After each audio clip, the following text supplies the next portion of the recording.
ರಾಜ್ಯ ರಾಜಕೀಯದಲ್ಲೀಗ ಮತ್ತೆ ಪರ್ಸೆಂಟೇಜ್ನ ಸದ್ದು ಮೂಡ್ತಾ ಇದೆ. ಕಾಂಗ್ರೆಸ್ ಸರ್ಕಾರದಲ್ಲಿ ಲಂಚ 60% ತಲುಪಿದೆ. ಕೇಂದ್ರ ಸಚಿವ ಎಚ್ ಡಿ ಕುಮಾರಸ್ವಾಮಿ ಗಂಭೀರ ಆರೋಪವನ್ನ ಮಾಡಿದ್ದಾರೆ. ಈ ಹಿಂದೆ ಬಿಜೆಪಿ ಸರ್ಕಾರ ಇದ್ದಾಗ 40% ಆರೋಪವನ್ನ ಕೇಳಿದ್ವಿ. ಈಗ ಕಾಂಗ್ರೆಸ್ ಸರ್ಕಾರದ ವಿರುದ್ಧ ಕುಮಾರಸ್ವಾಮಿ 60% ಸರ್ಕಾರ ಎನ್ನುವ ಆರೋಪವನ್ನ ಮಾಡ್ತಾ ಇದ್ದಾರೆ. ಪ್ರತಿ ಇಲಾಖೆಯಲ್ಲೂ ಲಂಚವನ್ನ ಫಿಕ್ಸ್ ಮಾಡಿಕೊಂಡಿದ್ದಾರೆ. ವಿಧಾನಸೌಧದಲ್ಲಿ ಆಯಾ ಸಚಿವರುಗಳೇ ಲಂಚವನ್ನ ಪಡಿತಾ ಇದ್ದಾರೆ. ಈಗ ಪ್ರತಿಯೊಂದರಲ್ಲೂ ಫಿಕ್ಸ್ ಆಗೋಗಿದೆಯಲ್ಲ. ಅವರ ಪಕ್ಷದ ಗುತ್ತಿಗೆದಾರರೇ ತುಮಕೂರಿನ ಯಾವುದೋ ಒಂದು ಅಸೋಸಿಯೇಷನ್ನು ಅವ್ರ ಪಕ್ಷದ ಕಾರ್ಯಕರ್ತರೆ 60% ದಾಟಿದೆ. ಅವರೇ ಎಷ್ಟೋ ಪರವಾಗಿರಲಿಲ್ಲ ಅಂತೇಳಿ ಹಿಂದಿನ ಸರ್ಕಾರದ ಬಗ್ಗೆ ಕಾಂಗ್ರೆಸ್ನ ಗುತ್ತಿಗೆದಾರರೇ ಸರ್ಟಿಫಿಕೇಟ್ ಕೊಡ್ತಾವ್ರೆ.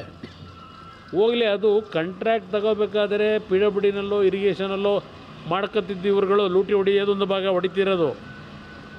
ಈಗ ಮನೆ ಹಂಚಿಕೆ ಮಾಡಬೇಕಾದ್ರೂ ದುಡ್ಡು ಕೊಡಬೇಕಂತೆ.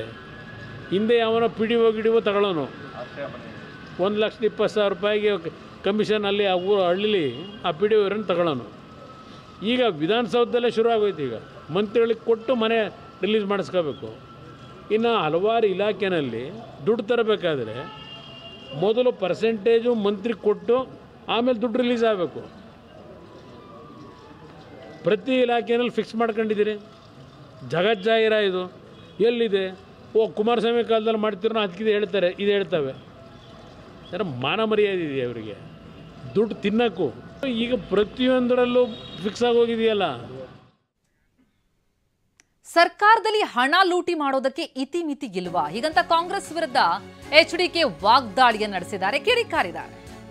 ರಾಜ್ಯದಲ್ಲಿ ಸರ್ಕಾರಿ ಅಧಿಕಾರಿಗಳು ಕೆಲಸ ಮಾಡಲು ಆಗ್ತಾ ಇದೆಯಾ ಅಂತ ಪ್ರಶ್ನಿಸಿದ್ದಾರೆ.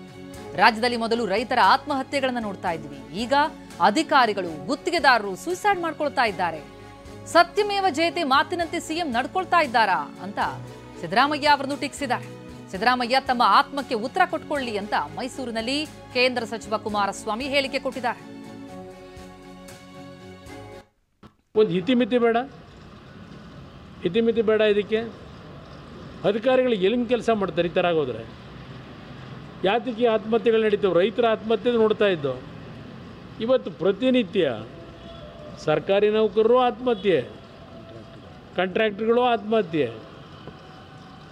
ಈ ಪರಿಸ್ಥಿತಿ ತಂದಿಟ್ಕೊಂಡಿದ್ದೀರಿ. ಒಂದು ಅಡ್ಮಿನಿಸ್ಟ್ರೇಷನ್ ಇದೆಯಾ ರಾಜ್ಯದಲ್ಲಿ? ಸತ್ಯಮೇವ ಜಯತೆ. ಅಯ್ಯೋ ರಾಮ, ಏನು ಸತ್ಯಮೇವ ಜಯತೆ ಸಿದ್ದರಾಮಯ್ಯನವರೇ? ಹೊರಗಡೆ ನೀವು ಹೇಳೋದಕ್ಕೂ ನಿಮ್ಮ ಆತ್ಮಕ್ಕೆ ಒಂದು ಉತ್ತರ ಕೊಟ್ಕೊಳ್ಳಿ. ನೀವು ಯಾವ ಸತ್ಯಮೇವ ಜಯತೆ ಅಂತ ಹೇಳ್ಕೊಂಡು ಅಡ್ವರ್ಟೈಸ್ಮೆಂಟಲ್ಲೂ ಏನು ಪಾಪ ಹಾಕ್ತೀರಿ. ನಿಜಕ್ಕೂ ಆ ಸತ್ಯಮೇವ ಜಯತೆ ಉಳಿಸಿದ್ದೀರ? ನಿಮ್ಮ ಪಟಾಲಂಗಳು ಬೆಂಗಳೂರು ಹಲವಾರು ಪ್ರಮುಖ ನಗರಗಳಲ್ಲಿ ಯಾವ್ಯಾವ ರೀತಿ ಲೂಟಿ ಮಾಡ್ಕೊಂಡು ಹೊರಟಿದ್ದಾರೆ. ಬೇಕಾ ವಿಷಯಗಳು? ಎಷ್ಟು ಬೇಕು? ಇದೆಲ್ಲ ನೋಡಿ ಬೇಸತ್ತು ಬಿಟ್ಟುಬಿಟ್ಟಿದ್ದೀವಿ.